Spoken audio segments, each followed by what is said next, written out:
الحمد لله رب العالمين والصلاة والسلام على رسوله الكريم أما بعد فأعوذ بالله من الشيطان الرجيم بسم الله الرحمن الرحيم ونزلنا من السماء ماء مباركا فأنبتنا به جنات وحب الحصيد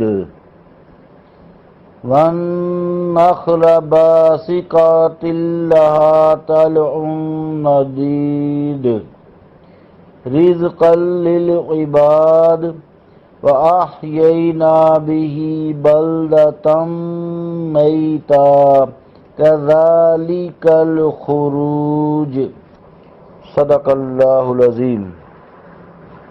عزیزان گرامی قدر، السلام علیکم ورحمۃ اللہ وبرکاتہ۔ آج سورہ قاف کی 2 آیات 9 اور 10 تلاوت کرنے کی سعادت حاصل ہوئی۔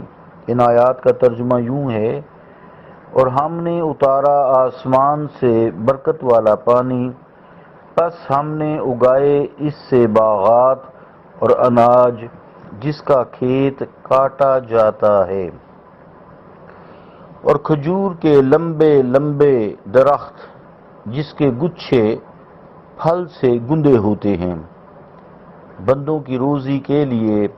اور ہم نے زندہ کر دیا اس پانی سے مردہ شہر، یوں ہی روز محشر ان کا نکلنا ہوگا۔ اللہ کا قول سچا ہے جو بڑی ہی عظمت والا ہے۔ عزیزان گرامی قدر، السلام علیکم ورحمۃ اللہ وبرکاتہ۔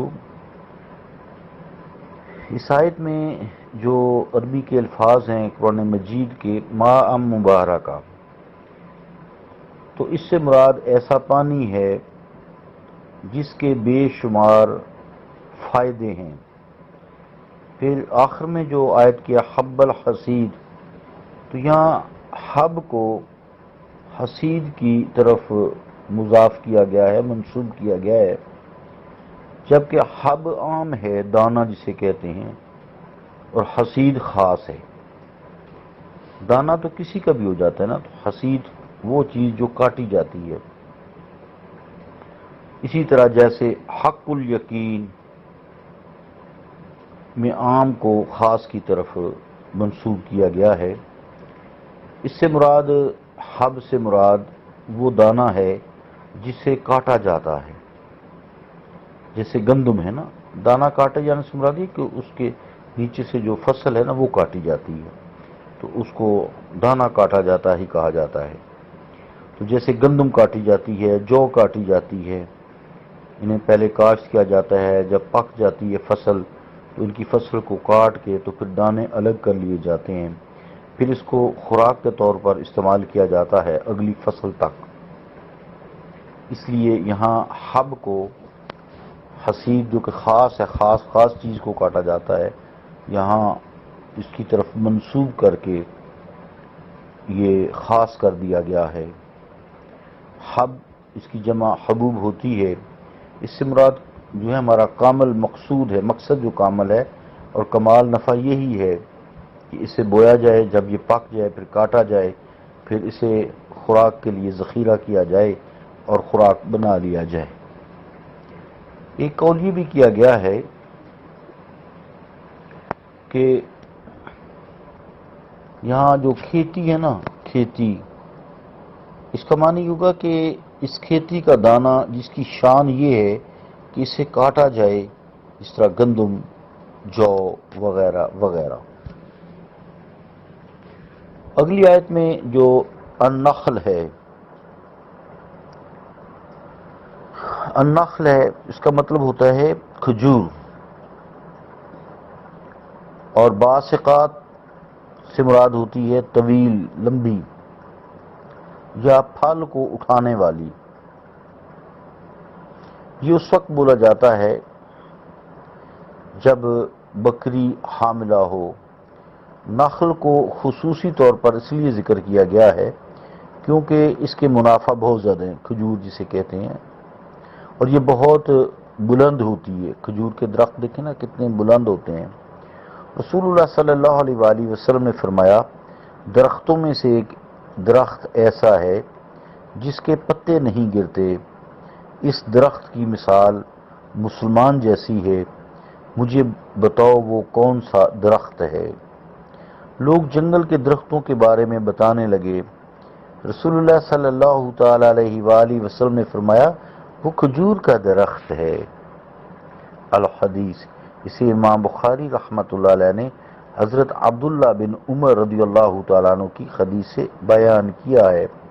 حضور صلی اللہ تعالی علیہ وآلہ وسلم کا فرمان ہے اپنی پھوپھی یعنی کھجور کے درخت کی تعظیم کرو کیونکہ اسے اس مٹی سے پیدا کیا گیا ہے جو تمہارے باپ حضرت آدم علیہ السلام کی مٹی سے بچی تھی.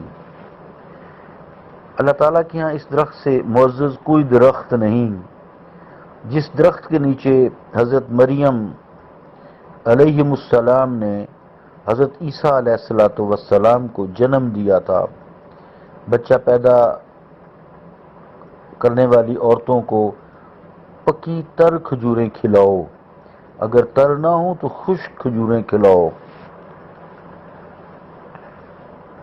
اسے ابن ابی حاتم رحمۃ اللہ علیہ نے، ابو یعلی رحمۃ اللہ علیہ نے اپنی مسند، ابن عیدی رحمۃ اللہ علیہ نے کامل، عقیلی ابن انسی، ابو نعیم رحم اللہ تعالی نے طب میں، اور ابن مردودیہ رحمۃ اللہ علیہ نے حضرت علی شیر خدا رضی اللہ تعالیٰ عنہ سے روایت کیا ہے. آگے طلع الندید ہے نا، تو طلع کا معنی ہے پھل یا پھل کی جگہ. اسے طلع اس لیے کہتے ہیں کیونکہ اسی جگہ سے پھل ظاہر ہوتا ہے. طلع اس پھل کو بھی کہتے ہیں جو پہلی دفعہ ظاہر ہو اور اس سے غلاف نہ اترے. ندید جو ہے اس پھل کو کہا جاتا ہے جو ایک دوسرے پر چڑھا ہوا ہو. اس سے مراد گھابے کا ایک دوسرے پر چڑھا ہونا، یعنی گچھوں کا ایک دوسرے کے اوپر چڑھا ہونا، اس کو یہ مراد لے لیں.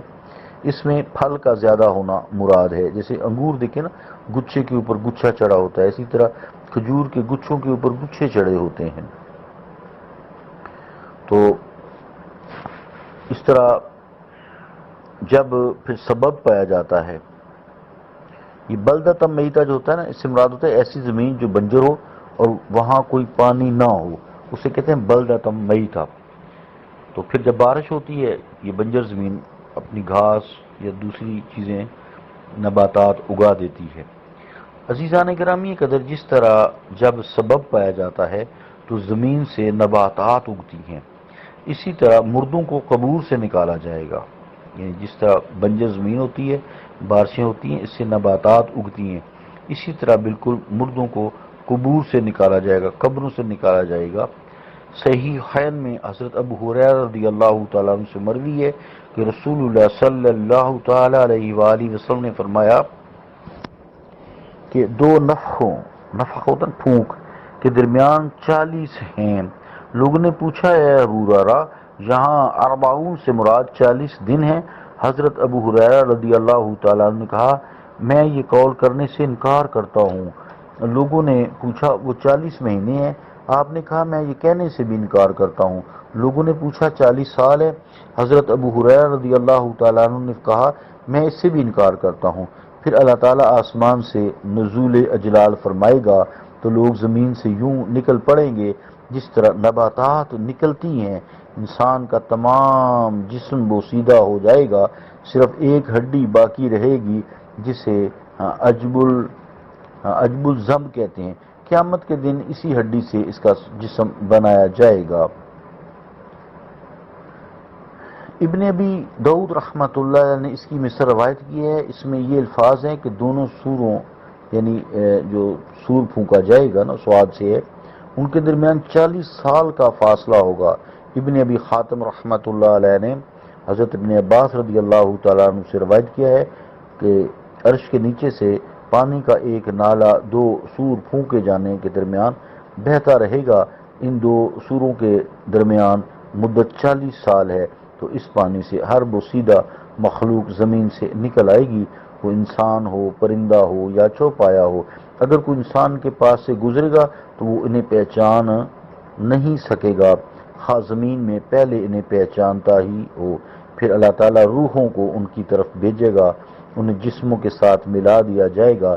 اللہ تعالیٰ کے فرمان وَإِذَا النُّفُوسُ زُوِّجَتْ کا یہی مفہوم ہے۔ امام احمد، ابو یعلی اور بہقی رحمہ اللہ تعالیٰ نے حضرت انس رضی اللہ تعالیٰ عنہ سے روایت کیا ہے کہ رسول اللہ صلی اللہ علیہ وآلہ وسلم نے فرمایا، قیامت کے دن لوگوں کو اٹھایا جائے گا تو آسمان سے ان پر پھوار برسے گی۔ اس کے بعد اللہ تعالیٰ نے اپنے محبوب کو تسلی دینے اور کافروں کو ڈرانے کے لیے ماہ بعد آیت کو نازل فرمایا کہ ان کفار کو وہی عذاب پہنچ سکتا ہے جو ان سے پہلے لوگوں کو پہنچا تھا۔ صلی اللہ تعالی علی رسول خیر خلقہ محمد وعلی آلہ وصحبہ اجمعین برحمتک یا ارحم الراحمین۔